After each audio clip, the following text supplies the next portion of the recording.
Yo les estoy hablando de Primo Rojas, quien despide su obra más emblemática en la gira nacional, su obra de Cómo un pobre entierra a la mamá. Por última vez lo vamos a ver, así que por eso saludemos con mucho gusto, y lo hablo de verdad a título personal, es un privilegio para mí saludarte. Primo, ¿cómo estás? Bienvenido y muy buenas noches. Qué gusto saludarte. Eric, es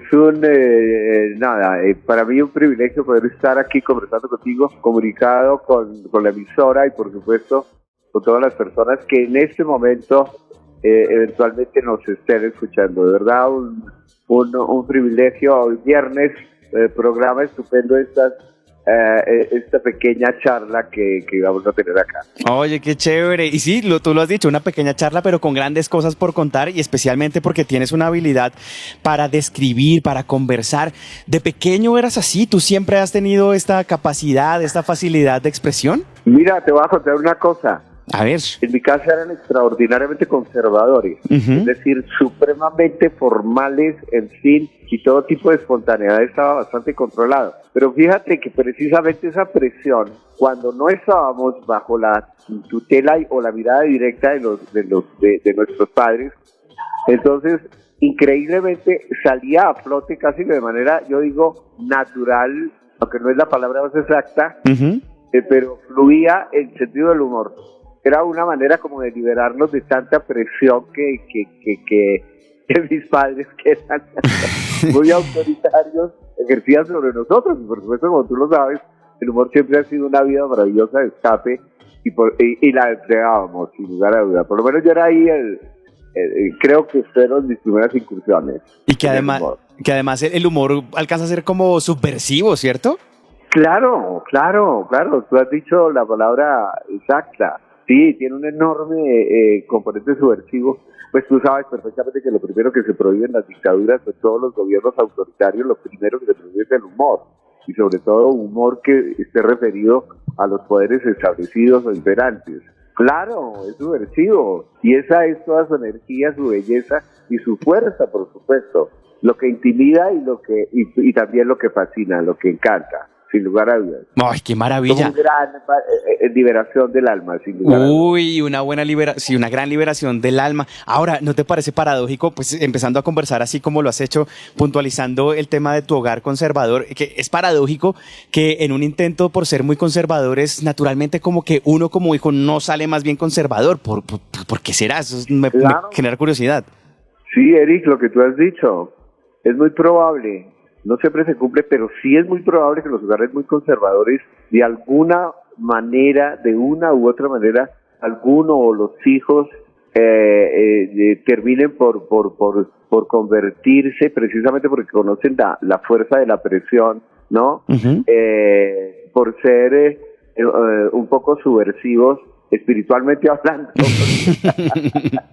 Nada que ver con las guerrillas, nada de esa vaina. No. Me parece siempre terrible y demencial. No, pero hay es en verdad una subversión del espíritu, lo digo yo, ¿no? Que tiende a liberarse y por supuesto, porque tú sabes que toda coerción lo que elimina primero la posibilidad de que uno se exprese. Sí. Ahí sí, como dicen los psicólogos hoy en día, que desarrolle toda su personalidad con gran libertad y con gran confianza, por supuesto. Ay, y el humor sirve muchísimo a eso, sin lugar a dudas. Es un gran vehículo. Y ya que mencionas espíritu, pues, ¿cómo describirías el espíritu que tiene Primo Rojas? ¿Cómo es tu espíritu? ¿Qué color tiene tu espíritu? También me interesaría si quieres ponerle esa característica.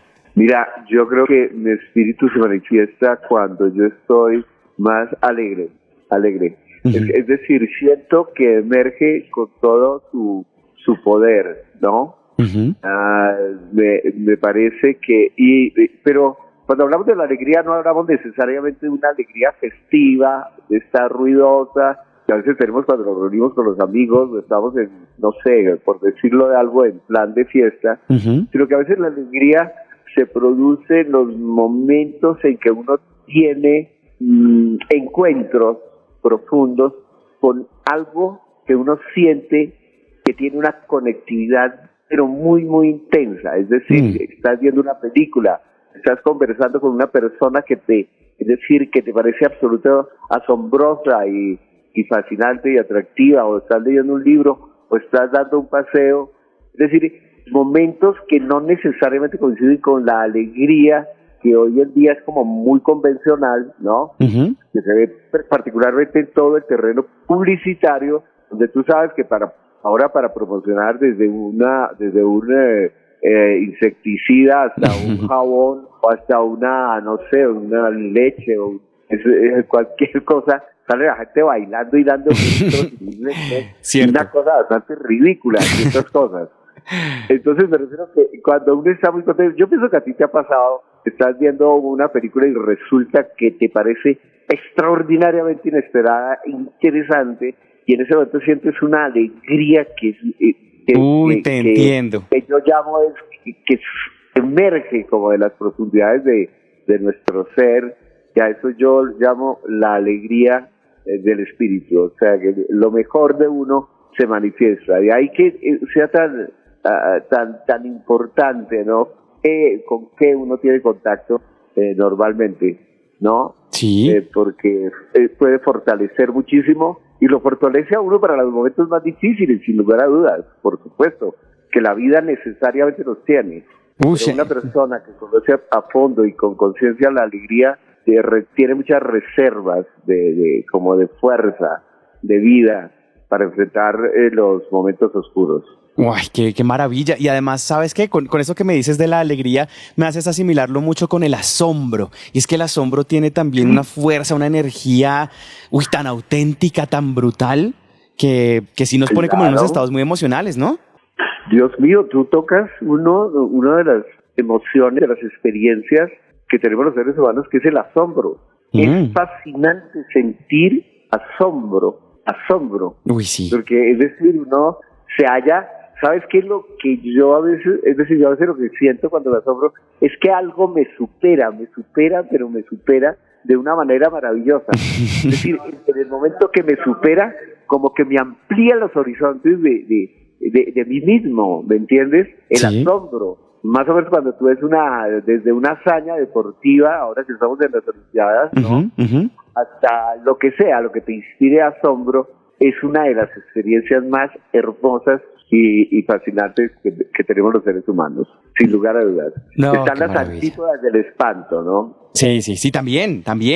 Uy, es que además eso genera unas reacciones, no sé si químicamente, energéticamente o qué en nuestro interior, que son inquietantes. Y yo creo que ese tipo de movimientos también, como estabas tú apuntando, nos llevan a muchas más cosas. A propósito de las hazañas de los deportistas, también a nosotros el hecho del asombro, por ejemplo, nos lleva a muchas más hazañas. Y ahora quiero plantearte lo siguiente, antes de hablar propiamente de la obra, por supuesto que es muy importante, pero primero me interesa mucho como escudriñar un poco en tu mente, que me parece también pues muy vasta en el mejor de los sentidos. Primo, ¿de qué manera contemplas, observas, analizas la vida? Y si me lo permites, te hago un ejemplo a lo que me quiero referir. Sí. Digamos, cuando un fotógrafo está recorriendo las calles de algún lugar, está mirando como en encuadres, como que va pensando en encuadres, y entonces ese árbol con ese edificio me genera un contraste interesante, o el poeta, no sé, de pronto va andando por la vida mirando a las parejas, a la gente, analizando sus comportamientos. En el caso tuyo, primo, ¿cómo contemplas la vida? ¿Cómo la observas? ¿Cómo la analizas? Mira, no es porque, digamos, nos haya quedado pues como anillo al dedo, pero fíjate que lo que más siempre uno busca, o por lo menos yo he buscado, es lo que despierta mi asombro. Uh-huh. Digamos, cuando tú llegas a otro país, ¿no? Sí. Uno instintivamente como que busca qué lo puede asombrar. Cuando tú vas a una librería, por ejemplo, y empiezas a revisar libros, lo que uno secreta o abiertamente busca es que al abrirlo ese libro sea como una ventana al asombro, que es lo que uno más quiere, lo añora. Lo mismo sucede con las películas, pero igualmente sucede con las personas. Una de las cosas más maravillosas que a veces no se dice con mucha frecuencia es que el amor, por ejemplo, entre dos personas puede surgir, ya sea como amistad o amor, yo lo llamo romántico o erótico, puede surgir de una experiencia de asombro, ¿no? Porque le llama a uno profundamente es el pensamiento, podríamos decir la personalidad, pero básicamente nos estamos refiriendo a lo mismo. Básicamente estamos hablando de la mente del ser humano. Entonces, y tú sabes que eso es una experiencia estupenda desde el paisaje, la personalidad, uno queda, digamos, subyugado por el asombro. Y siempre me ha parecido una experiencia estupenda por una elemental razón. Me parece que fortalece mucho el sentido de humildad, el sentido más profundo y en la mejor, digamos, la mejor significación que puede tener esa palabra. Es decir, que uno siempre se va a sentir en medio de un universo que básicamente está apoyado en el misterio, ¿no? De verdad, tal que el asombro siempre me ha parecido como una especie de guía que sigo con muchísima curiosidad, porque la curiosidad casi siempre nos lleva a lo que puede asombrarnos. Es eso, sí. Yo creo que lo que más teme una persona con la idea de la muerte es que nunca más volveremos a experimentar esa experiencia maravillosa que es el asombro. Es guía, para mí es guía absoluta en todos los sentidos. Primero, qué buena reflexión, y segundo, ya esta respuesta que me das me permite entender mucho más porque tiene un impacto tan tremendo, pues tu oralidad, tu narrativa, y pues viene precisamente de esa fortaleza del asombro, y eso me hace mucho más sentido. Pero a propósito entonces de la oralidad, te quiero comentar, primo, que nosotros acá en nuestra emisora hemos tenido la oportunidad en distintos espacios de hablar y de reconocer los pueblos indígenas. ¿Y por qué lo menciono? Porque estas comunidades indígenas han puntualizado mucho en algo que me parece crucial, y es el poder de la oralidad, la trascendencia que tiene para estas comunidades la oralidad. Y entonces en ese sentido quiero preguntarte o pedirte otra reflexión. ¿Qué te merece? ¿Qué reflexión te merece mejor la oralidad en tu vida? Pues fíjate que la oralidad es fundamento de la vida del ser humano. Del ser humano y de las civilizaciones y de los, podríamos llamar, todo su progreso cultural, que de hecho comienza con la oralidad, que es el primer instrumento. Es decir, desde que el ser humano comienza a manejar la oralidad, es decir, para llegar a la oralidad, tuvo que haber hecho tales avances a nivel mental, tales desarrollos a nivel cerebral, ¿no? Que le permitieran manejar un instrumento tan sofisticado como comienza a ser la oralidad, que como seguramente tú lo sabes, es el primer instrumento que emplea el ser humano para transmitir el conocimiento, ¿no? Sí. Es una cosa fantástica, porque digamos los primeros, las personas que estaban encargadas de transmitir el conocimiento tenían que tener un poder impresionante, en primer lugar de memoria, ¿no? Memorizar para luego transmitir, y todo eso hace que parezca fantástico. La oralidad del ser humano es maravillosa. Y entonces, claro, todo lo que tiene que ver con fábulas, mitología, qué sé yo, incluso cuentos, leyendas, todo ese acervo de manifestaciones de la cultura humana son una de las maneras más hermosas y que tienen tantas capas de conocimiento que sencillamente en el día de hoy nos asombra muchísimo, y es posiblemente una de las cosas que más se puede debilitar en las culturas contemporáneas, o la cultura global contemporánea, que ha debilitado muchísimo la palabra hablada, precisamente por los instrumentos, los métodos de comunicación, ¿no? Digamos que el celular, como lo que hacen los muchachos. Todos esos dispositivos de ahora. Entonces se desarrollan.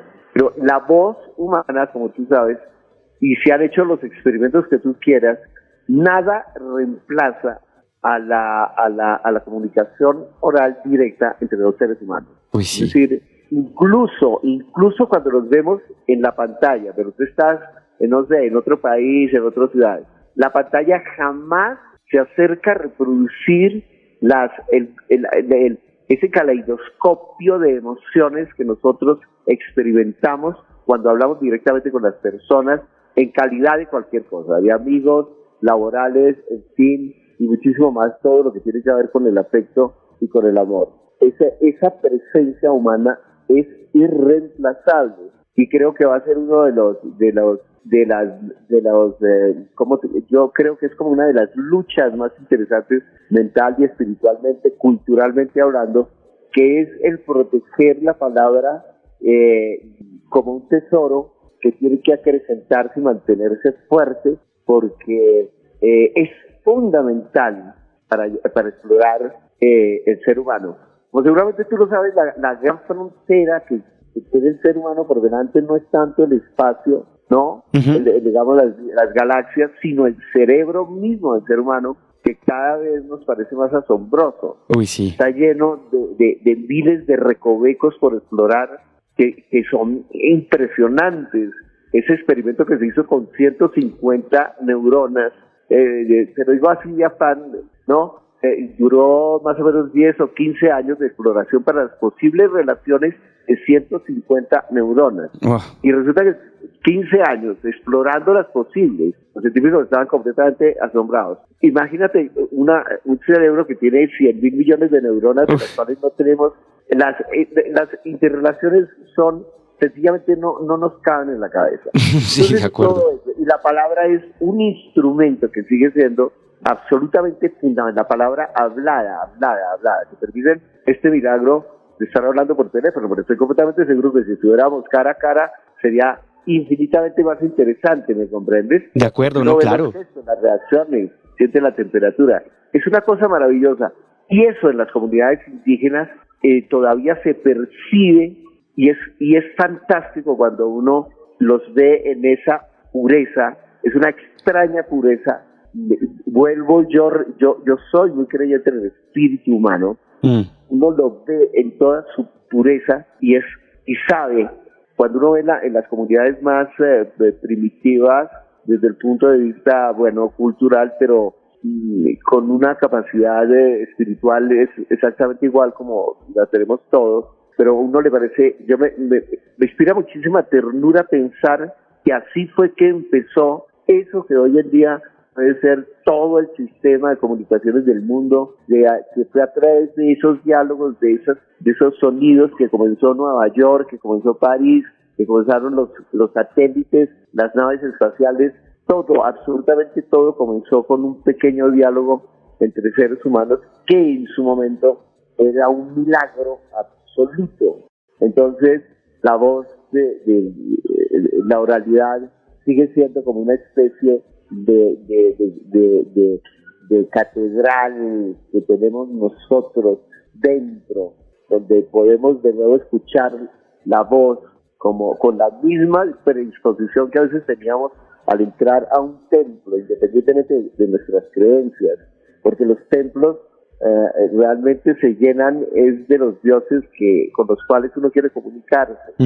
Entonces, y por eso la oralidad apelaba desde las cartas, desde las palabras de amor hasta las oraciones elevadas a los dioses.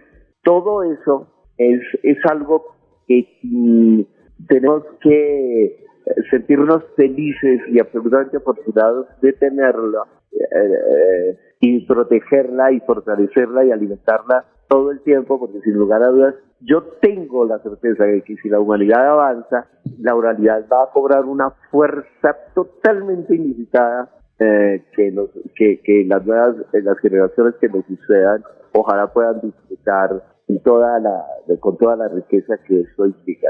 Y yo siento que con esta reflexión tan maravillosa, tan completa que nos has permitido, me haces también inferir por qué las obras, y como en este caso a la que nos vamos a referir de cómo un pobre entierra a la mamá, pues refleja justamente esta maravilla que tú sientes por observar, porque en la respuesta que tú pues nos has dado también me hace pensar en eso, en cómo observas, cómo analizas, cómo te permites el contacto con el otro, y de ahí tiene que salir, por supuesto, mucho material para poder abordar de una manera, diría yo, como tan tan atinada en tus obras y que tenga una recepción tan importante y de nuevo pues tan positiva. Y entonces te quiero hacer dos preguntas en una con relación a tu obra. La primera es pues qué emoción te embarga ahorita que estás al borde de cerrar esta obra que ha sido tan exitosa. Entonces, primero sobre tu emoción al cerrar esta obra y segundo, ¿qué diferencia puede tener la última presentación que hagas si la comparas con la primera cuando la abriste? Okay.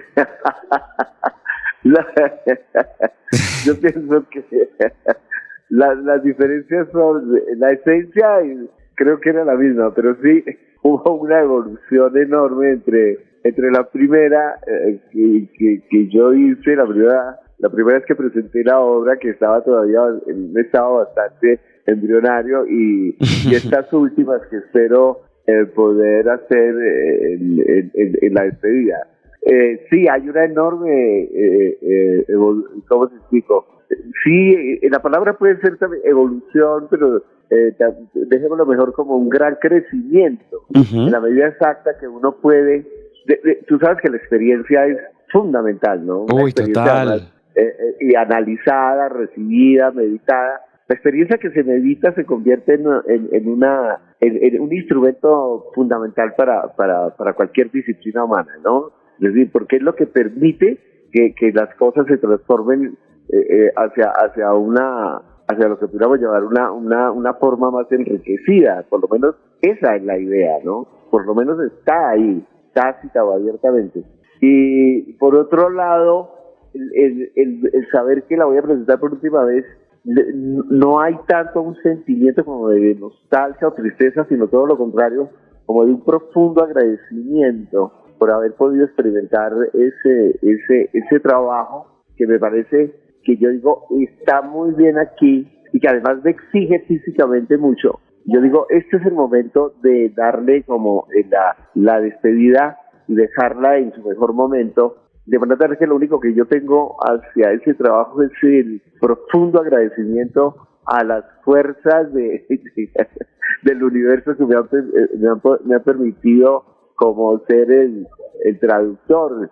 Recuerda que Borges tenía una idea muy interesante, decía que absolutamente todos los libros eran escritos por el Espíritu Santo, por decir algo así. Entonces básicamente la idea de que uno simplemente es un vocero del Espíritu es una idea muy hermosa, supremamente hermosa, porque simplemente uno es un servidor, lo más, con la mejor disposición posible en los mejores casos para interpretar los mensajes del Espíritu. Entonces me siento profundamente agradecido de que haya podido tocar el corazón de las personas, ¿no? Es la obra más conocida y te aseguro además que me parece increíble que una obra con un título tan absolutamente burdo y grosero y tonto haya increíblemente conquistado el corazón de muchas personas y que suscite, porque muchas personas me lo dicen, es un gran sentimiento de ternura, lo cual era básicamente como la idea. Y realmente es agradecimiento a poder haber experimentado esa emoción de poderla transmitir. Qué maravilla, y qué gusto poderte escuchar hablar de este proceso, de precisamente el crecimiento como lo señalas.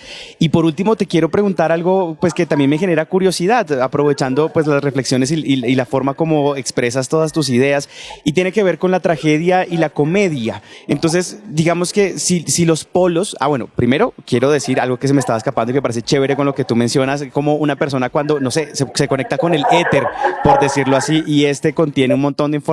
¿Cómo llegas tú precisamente a tomar esas ideas que están allí en el éter y finalmente ser un vehículo para poder transmitir, digo yo? Pero bueno, eso era algo que simplemente quería acotar. Pero lo que te quiero preguntar, como cierre de esta conversación, que lamento tener que cerrarla, pero bueno, es sobre los polos opuestos, ¿cierto? Entonces dicen que los polos opuestos en algún punto llegan a encontrarse, llegan a tocarse. Y si tomamos a la tragedia y a la comedia como opuestos, ¿en qué momento la tragedia y la comedia se unen? ¿En qué momento se tocan? ¿En qué aspectos llegan a entrelazarse? Fíjate que una de las expresiones más ricas, más complejas y que los seres humanos más agradecemos es la tragicomedia, ¿no? Ujú. Es decir, allí donde se mezclan esos dos, por decirlo, dos géneros, o como decían algunos estudiosos del tema, esas dos maneras de abordar o de interpretar el mundo. La manera más sucinta que yo he encontrado de describir la diferencia entre las dos,